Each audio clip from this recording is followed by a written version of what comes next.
pjnet.tv, Thursday night, 9 p.m. And our bumper is rolling, and recording button turned on there. I see that the streaming server is active and in sync with all destinations. I see our chat room is awaiting. I guess everybody else is too. Let's start a countdown to Studio Lucky 13.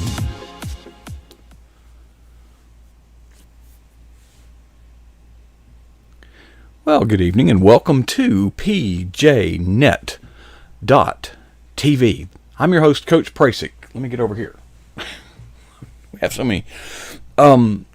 Okay, been a great week so far, and we are going to continue in that edition. Do you like the pink behind me? I couldn't think of a... we have a female guest coming up in just a moment. I'll introduce her.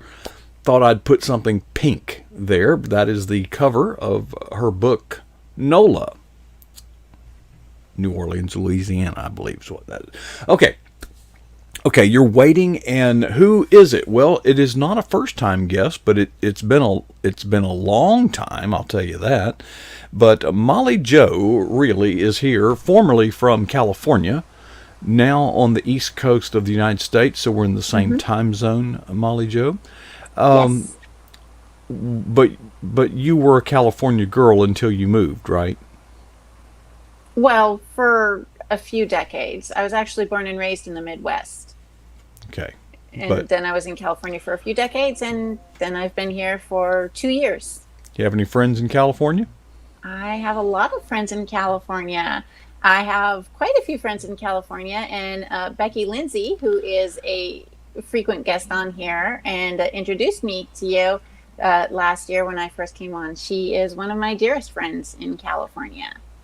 So. Well, and Becky has been a very special part of the PJNet family, and she is in need of our prayers right now, and we have had prayer for her here on the program, and I hope that you all are continuing.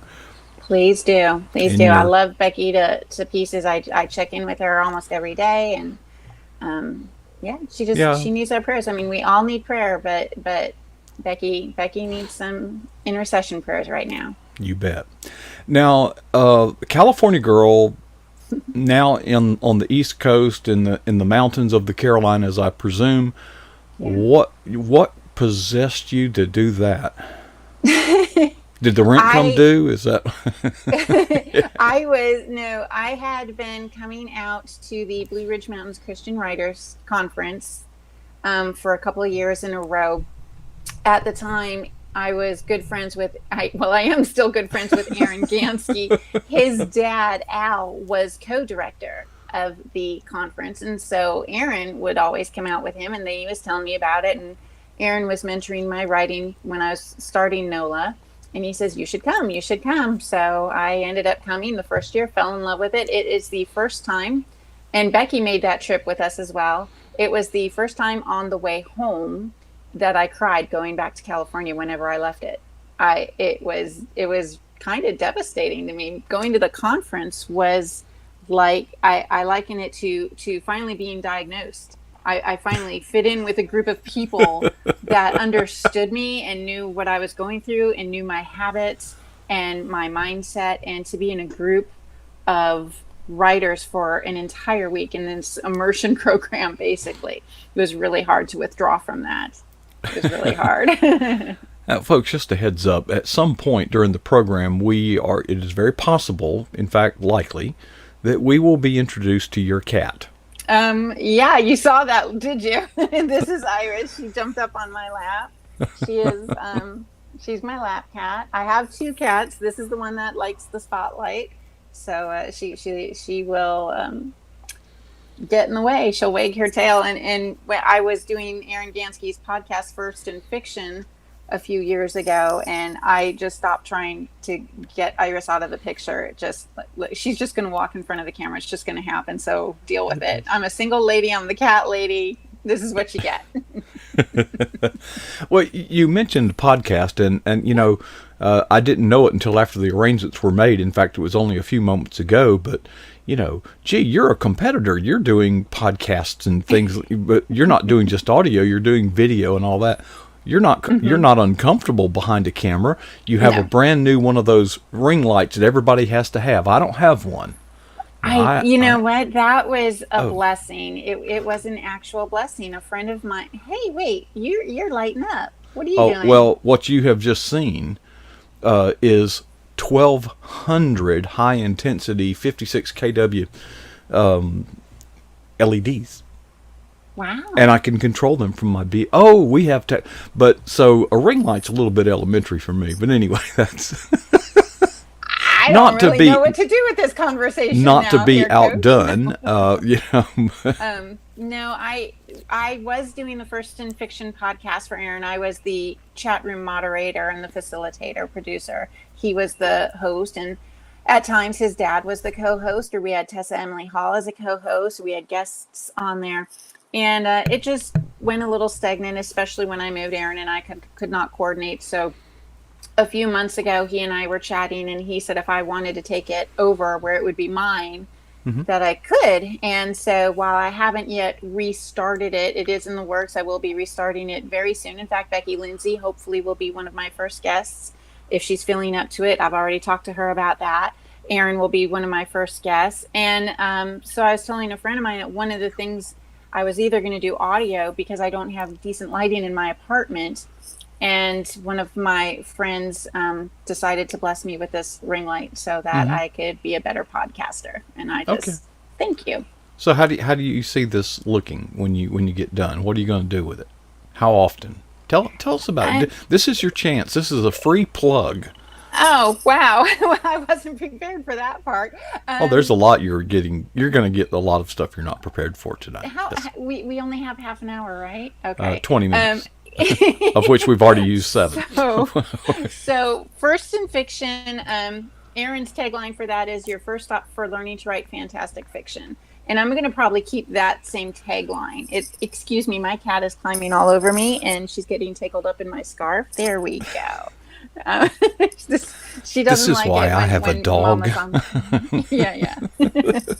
I know you don't like cats. When I was on last I don't like year, anything that's not obedient. you had kittens, brand new kittens, under your porch that day when I was on. Oh, I remember. Yes, Hmm. I had to crawl up under the house to And fetch rescue them the kittens. and Yeah. and get them to a place of rest and comfort. Anyway, but Because there was a storm or something, wasn't there? And you had to protect them. I You're such forget a the good cat, circumstance, but Dad. we've got a You had to plumber take coming care of in them. next week to do some work on the water heater, and he was asking Oh, about crawl space under the house. I said, I assure you, there's crawl there is a space crawl under space. there. Yeah. So Nice. how often, first in fiction, so it's going to be video like this, video and audio? It's going to be video and audio, and then I'm going to pull the audio from it and have that Pod. audio available on podcast so people can listen to it. I kind of polled some old listeners, and would you prefer video? Would you prefer live? I don't know that I can do live. I'm not set up for a lot of that, but I can do a Zoom recording. Hmm. And that way we can do several of them in one sitting and keep a theme or an arc going. And I want to probably will broadcast once every 2 weeks.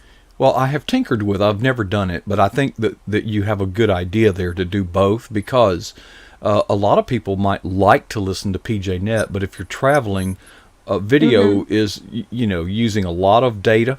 It takes a lot of signal. Where the audio track, if Right. I were to do a podcast format, they could easily listen to that on their mobile device, without Mm-hmm. overloading, without blowing circuits and such. Exactly. We talked about your book last time, and we may get Yeah. to talk more about it tonight. But right now, we're going to do a little game show, a little quiz. Okay. And folks, she has no idea what is about to happen. No, And she five is, seconds before we went live, he says, "Oh, oh, by the way, we're doing yeah, a game show and you're going to yeah, participate." we're I going said, to do "Okay." a game show. And the game show goes, well, I am going to quote you a title, Oh, and you are going to make your best guess as to who is the author of those Dr. Seuss. words. Oh, Okay. you're not. Okay, Yeah. sorry. Okay. Cat in the Hat. Dr. Seuss. Okay. Breaking in Comfort.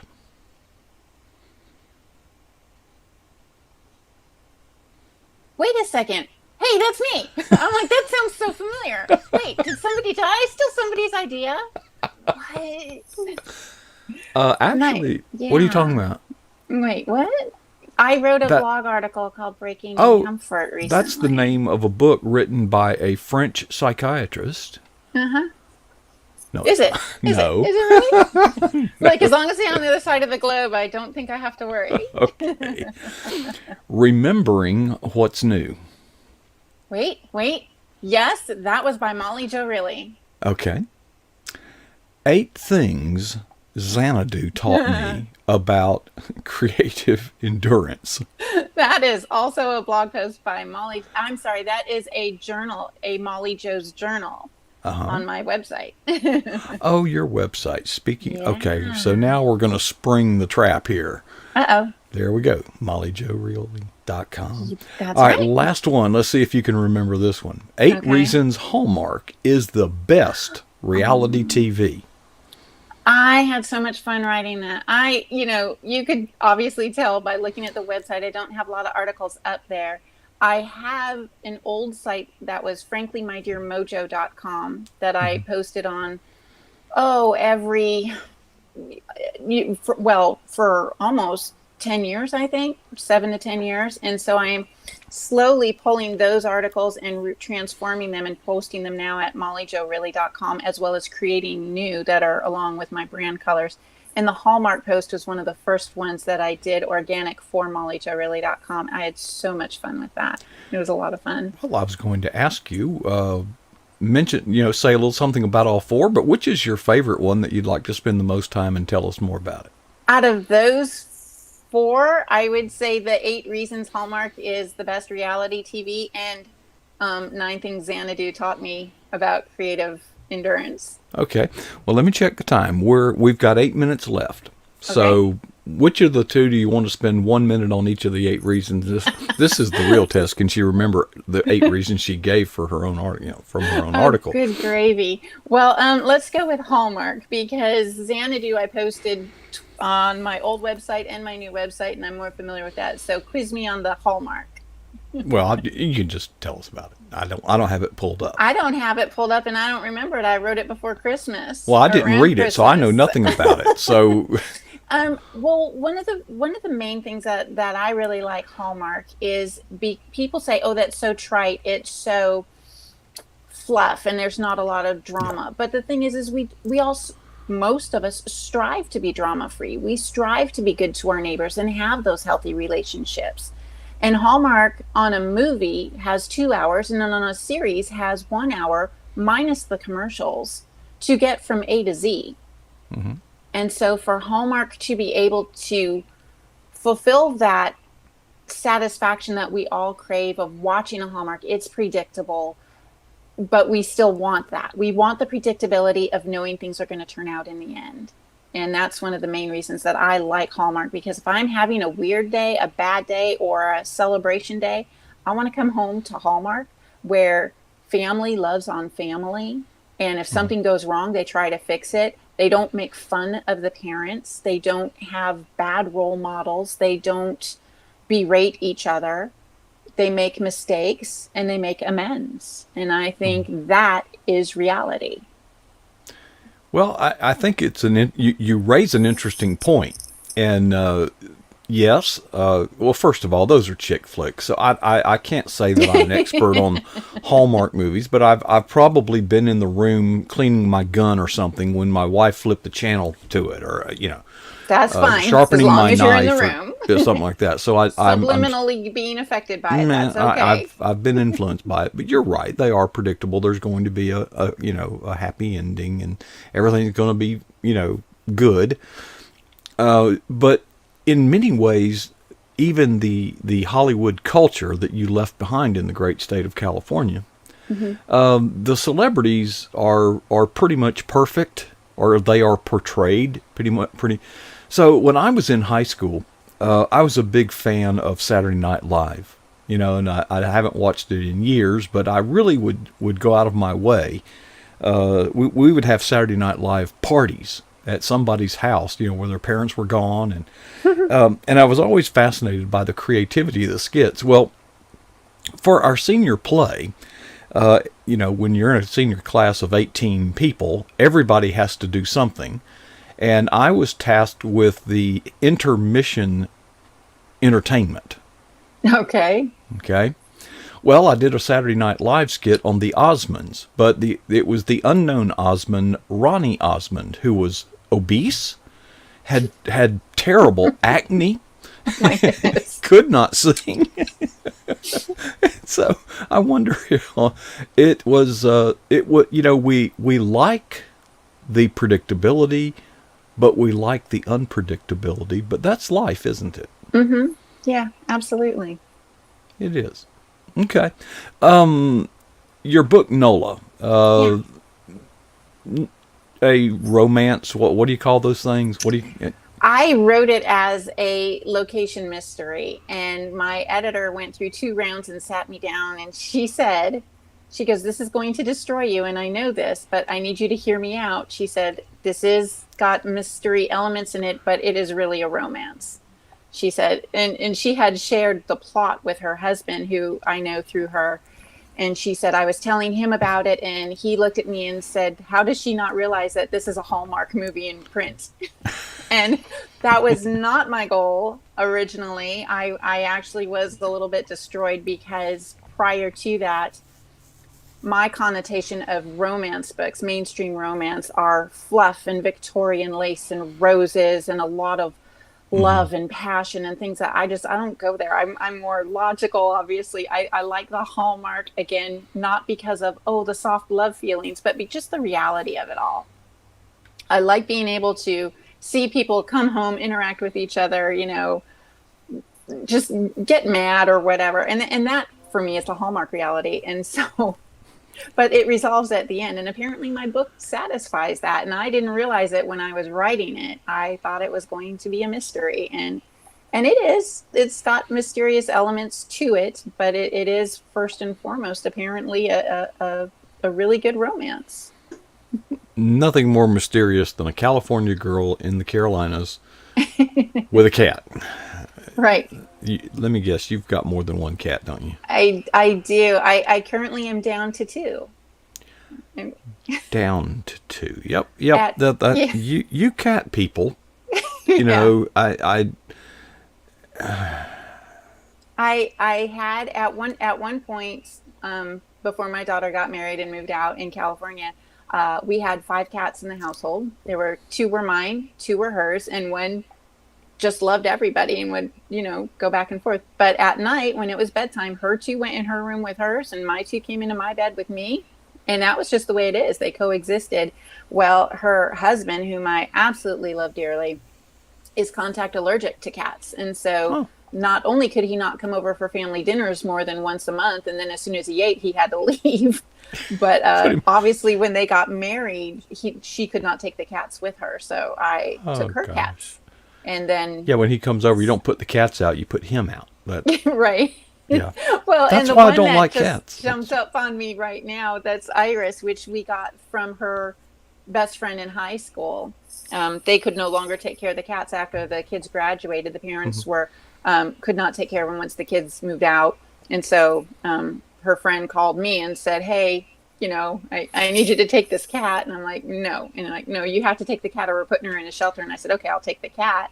And that cat is so affectionate that when my daughter and her husband would come to visit and hang out, that cat would be right up in his face, and he couldn't touch her to get her down because it'd be a horrible attack on him. So I'd come and scoop the cat and drop her down. She'd just run right back up into his face. So we learned that family excursions had to be outside of our house.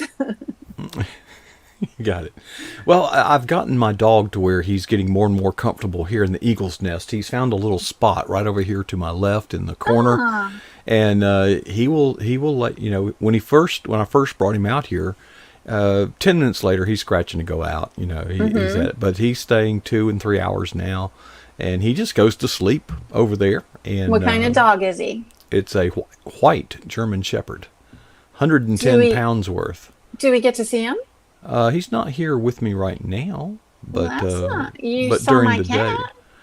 day, yeah. But he's a little more loving than your cat. He would be Okay. And he's 110 pounds. He doesn't manage very well. And so by loving, you mean in your face annoying? Yeah. Yes, and there's a bunch of Okay. wires around here and gear, and stuff. In fact, anyway. Gotcha. All right, well, we're out of time. Anything closing? We hadn't seen you since last May. Anything projecting into the future? Wow.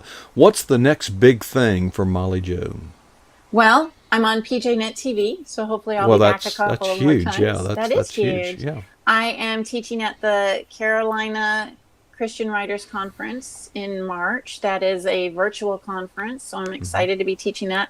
My mantra is come alive and stay wild, and I get to teach on that. It is about embracing life in your own uniqueness and building characters and stories around that.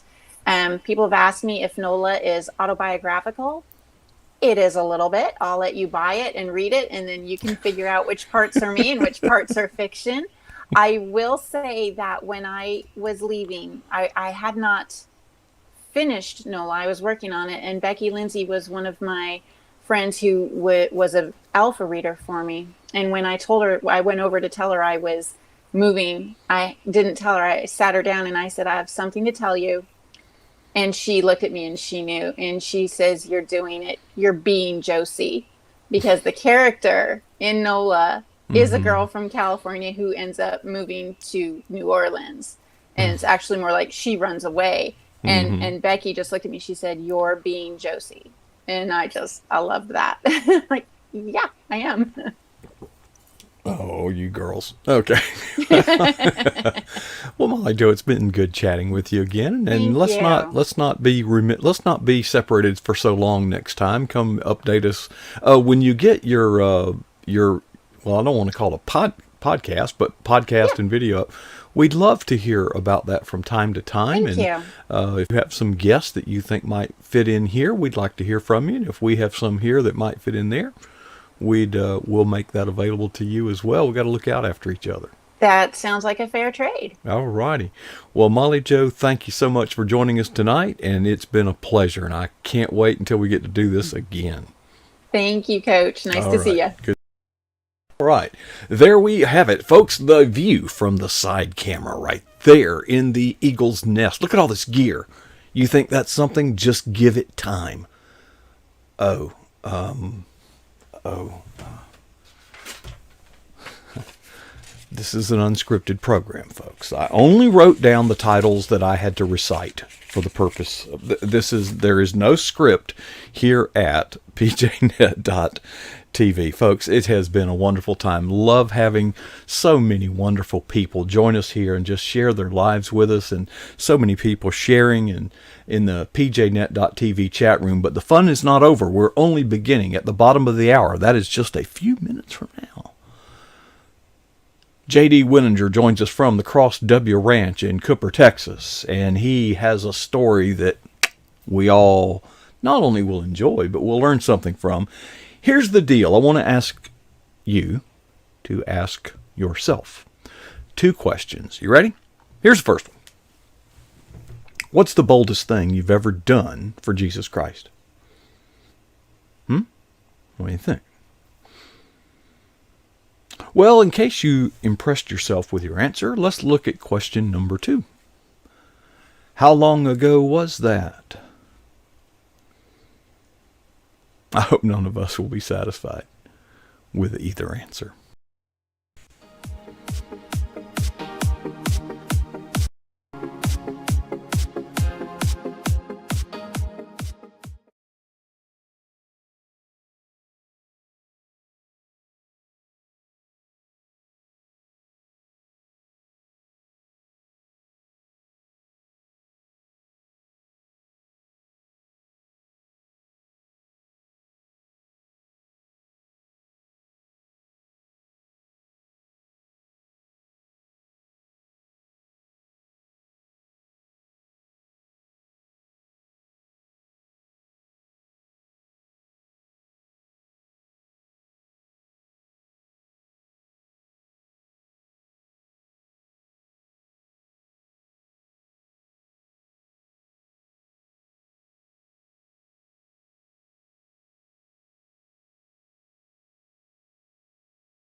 Well, there's JD. All right, JD. Well, I'm struggling to catch up on everything. We had so darn much fun last time. All right, we're going to change it. We've got the background. We've got the sound turned off.